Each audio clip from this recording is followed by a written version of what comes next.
Isabela, may bisita ka. Teka lang, akala ko po ba tapos na ang oras ng pagbisita? Anong ginagawa mo dito? Iba ako eh. Espesyal. Kamusta ka na, Isabela? Kamusta na ang purgatorio mo? Ikaw ang dapat nandito, hindi ako. Ba't parang baliktad yata? Siguro kulang ka sa dasal.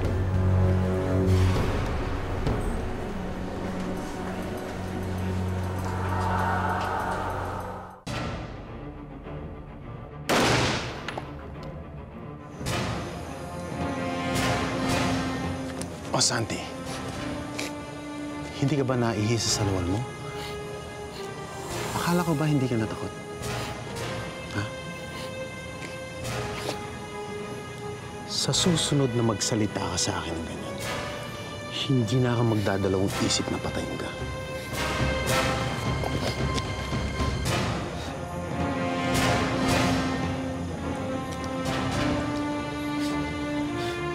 Ba't walang sumama kay Aling Elsa? Alam niyo naman puro ahas doon sa loob ng bahay na yun. Eh, biglaan eh. Ayaw magpapigil, ayaw magpasama. Kahit ako natatakot ako para kay Elsa eh. Pero kahit ako man siguro, baka hindi ko rin mapigilan sarili ko kapag nakita ko si Tito Felipe at saka si Amiroso eh. Lalong-lalo na si Violeta. Kumusta na nga pala yung usapan niyo yung Violeta kanina, Rodolfo? Okay naman, Kuya. Good. I know I can trust you. And I'm sure nagtitiwala din sa'yo si Violeta.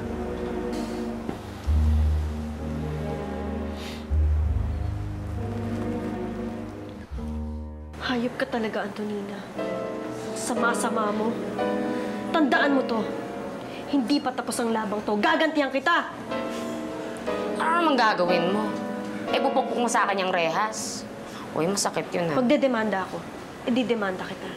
Eh, tikawin mo, parehas tayong walang testigo.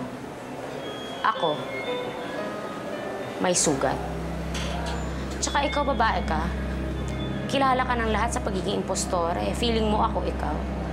So, sinong paniniwalaan sa atin ng POM? Ha? Uy, teka.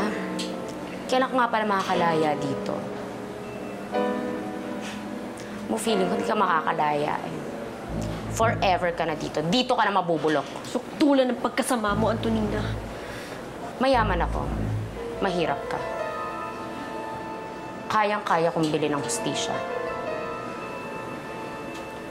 Boys, maganda ba si Isabela? Siyempre, ma'am. Gusto niyo siya? Dali, ah.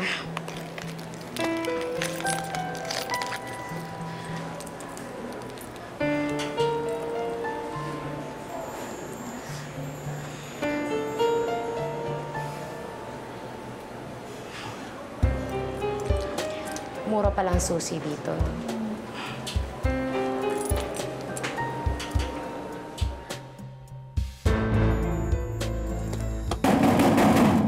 Hoy, mga Santictores! Magsilabas kayo dyan, mga hayop kayo! Lumabas kayo! Ako ang harapin ninyo! Hoy! Wala kayong kinakayanan kundi anak ko! Lumabas kayo lahat dyan! Bakit? Nag-iskandalo? Nag-iskandalo ko gabing-gabi na? Asan si Antonina? Hoy, ang ingay-ingay mo, hindi pa kami tapos ng pagro-rosaryo. Palibasa, hindi ka pala dasal. Hindi ba alam na Holy Rosary Month ang Oktubre? Siguro, takot ka humarap sa krus at baka maging abo ka. Wala akong pakialam sa mga sinasabi mo. Baliw! Ilabas mo ang hayop mong apo. Dalawin na lang yan ang anak ko. Talagang epektibo ang pagro-rosaryo ko. Tingnan mo. Inamin mo na anak mo si Isabela? Bakit mo pinagpipilitan na si Isabela ang tunay na Antonina San Victores, ha? Felipe, tumigil ka. Huwag mong hintayin magdilim paningin ko. Kapag ginawa mo yan, Kapag ginawa ko ano? Ikaw nasa loob, ang kapal-kapal ang mukha mo, sabihan ako ng ganyan. Tapang mo, ah. Alam mo, Isabela, ang tanga mo rin, eh. Susi ng kotse to. Inginig ka na dyan. Napakasama mo talaga. Pag ako nakalabas dito, Ano? Pag nakalabas ka, yan ang palagi mo sinasabi. Alam mo, Isabela, dumarami ang magiging tawag ko sa'yo. Dati, impostora. Ngayon, kriminal.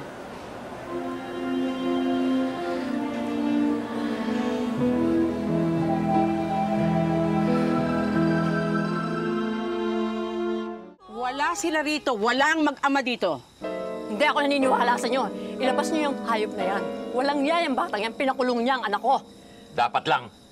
Dahil gusto niyang patayin ang apo ko. Hindi! Hindi totoo yan. Nandun ako. Siya ang naglilibing kay Isabela. Nakita ko yon. Sinungaling ka talaga, ano ha? Hoy, yung mga security, sila ang testigo na ikaw daw ang bumugbog din kay Antonina. Ay, kayo kasi sinungaling. Wala kayo doon. Hindi niyo nakita. Ano ba nagsasabi ninyo? Andun ako. Ba't ayaw niyo kami patahimikin? Dahil ayaw mo rin kaming patahimikin. Aba, 10 oras na ng gabi. Dapat na kami nagpapahinga. Andito ka pa rin. Para kang pusang nakikipaglampungan. Hoy, mabuti pa umalis ka na. Kung hindi, Kung hindi, ano? ipahuli kita sa pulis for trespassing, public scandal, grave threats. Para sabay kayong mabulok sa kulungan ng anak mo. Tumago ng pulis. Mabuti pa nga.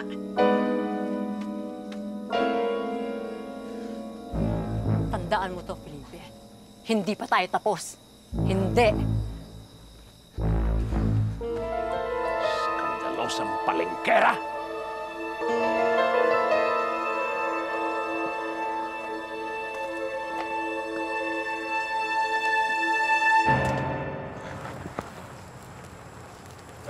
Boss, magandang gabi po. Magandang gabi. Asa na yung nasa morgue? Andiyan na po, mauubos na. Oh, ito ba yung nahukay ng amo ko? Opo, boss. Pagkatapos niyan, sunod niyo to, ha? Opo. Sino kumuha ng panlima? Boss, parating na rin po ngayon. O, sige. Paligiran niyo ang lugar, ha? Para walang magtanong-tanong kung ano ginagawa natin dito, ha? Opo. Hindi tayo aalis hanggat di nagiging abot ang mga sinusunog natin. Eh, boss, sino po ang mga yan? Mga demonyong nakawala sa impyerno. Binabalik lang natin.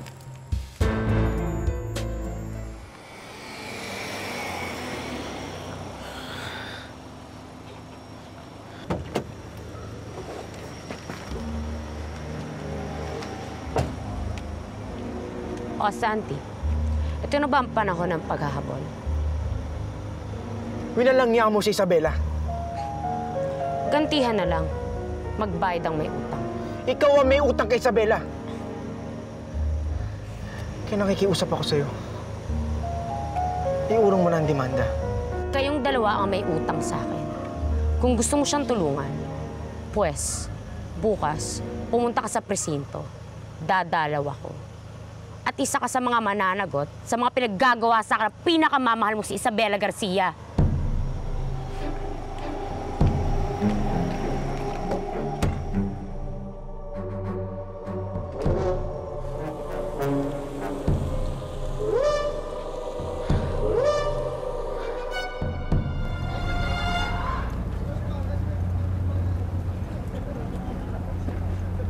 Pare, pasensya ka na.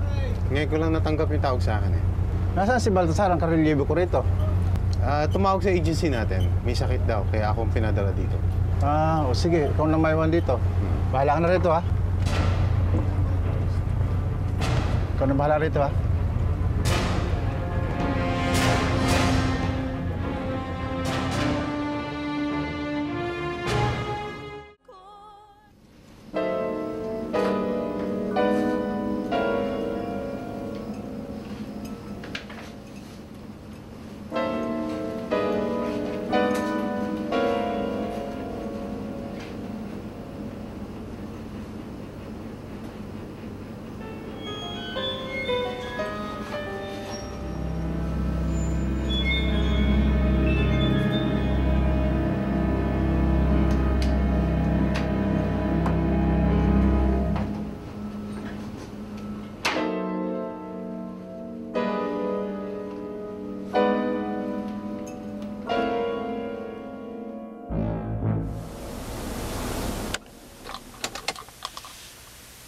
Pinsan, ikaw ba may tinatago sa akin?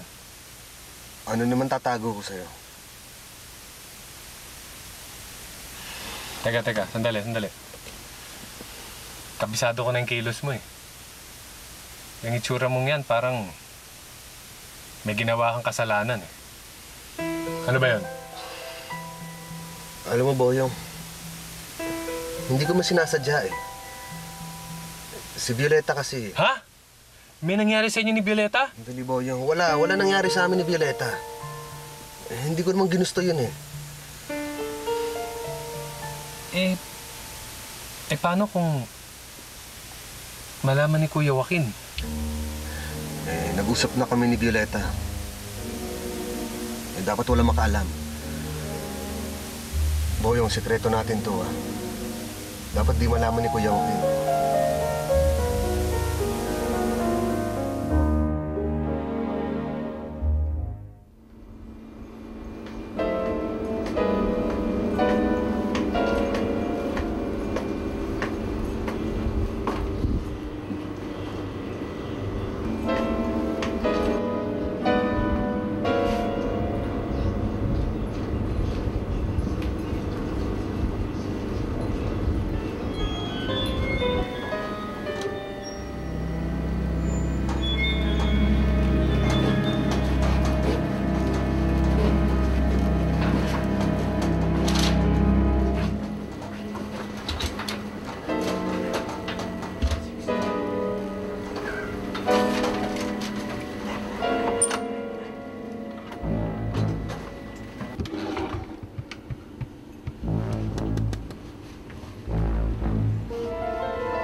Malapit na oras mo, Joaquin.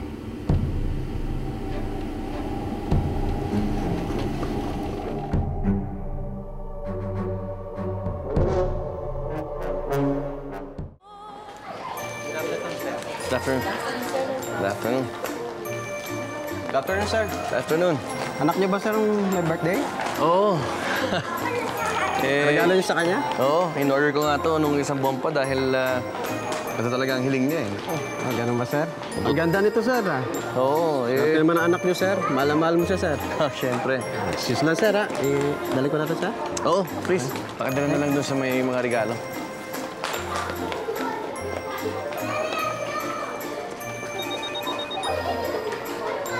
Hi! Nandyan ka na?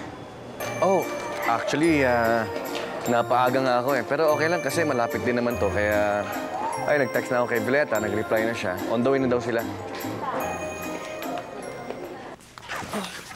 Sige na, Sheila. Susunduin pa natin si Dennis sa school eh. Come on, get inside. Mami, bakit ganito lang suot ko? Di ba birthday ni Dennis? Alam ko, pero doon na lang kayo magbihis.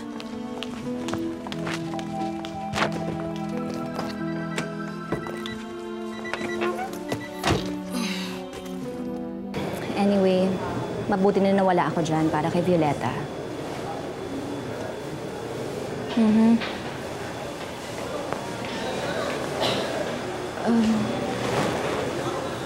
Joaquin, I'll just call you back. Nandito na kasi yung pamangkin mo na galing Imperyo. Okay. Love you. Okay, bye. Akala mo ba, matatago mo ang baho mo sa akin?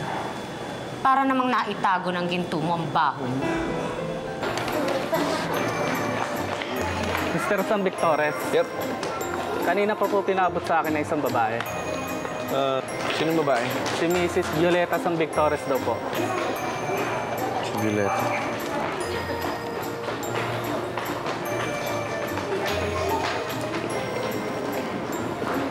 Hindi ka marunong magbigay, Joaquin. Huwag kang umasa ng kahit ano sa akin. Kung ipagkakait mo lang din ang kaligayahan mo dapat na para sa akin. Mas mabuti nang mag-agawan na lang tayo ng kaligayahan. Pati ang mga anak natin. Ilalayo ko na sila sa'yo.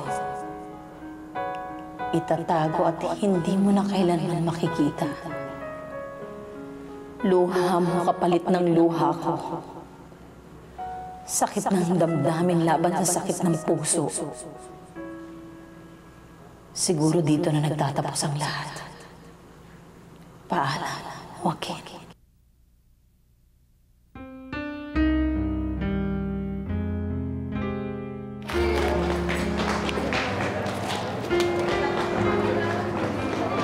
Mga anak ko.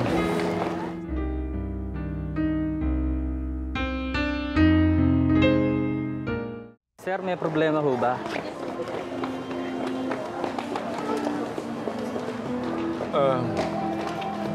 Nabayaran ko na naman lahat, di ba? Yes, sir. Ituloy mo lang yung party, no? Pakainin mo lahat ng bisita. Yes, sir. Pero hindi na darating ang celebrator. Ha? Sir? Baka nga hindi ko na sila makita kahit kailan. Hindi ko na makita mga anak.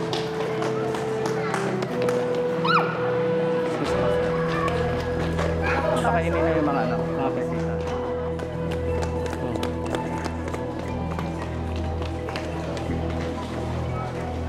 Sir. Butit na abutan ko kayo. Tapos na ho ba? Hindi na matutuloy, Selmo. Wala na mga anak.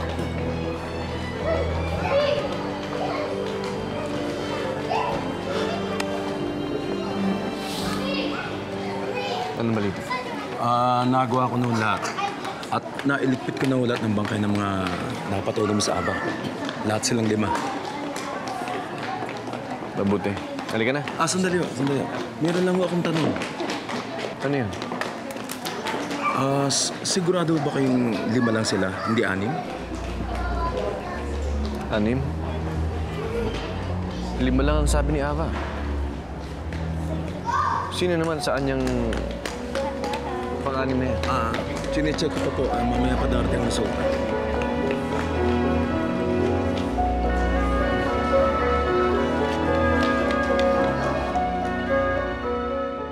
Isa, 2, 3, 4, 5. 5 taong nagmamahal kay Isabela. At isang taong mahal ko na nagpapakagago dahil sa pokpok na yun. Tingnan natin kung hanggang saan kayo bababa para sa babae. Anong ibig mong sabihin? Di ba gusto mong makalaya ang anak mo? Oo. Ibagsak mo ang demanda. Ay, hindi ganun kadali yun eh. Lahat ng bagay dito sa mundo ay may kapalit. Yun eh, kung kaya niyong gawin ang pinapagawa ko sa inyo. Kahit ano. Okay. Lumuhod kayo isa-isa sa harapan ko.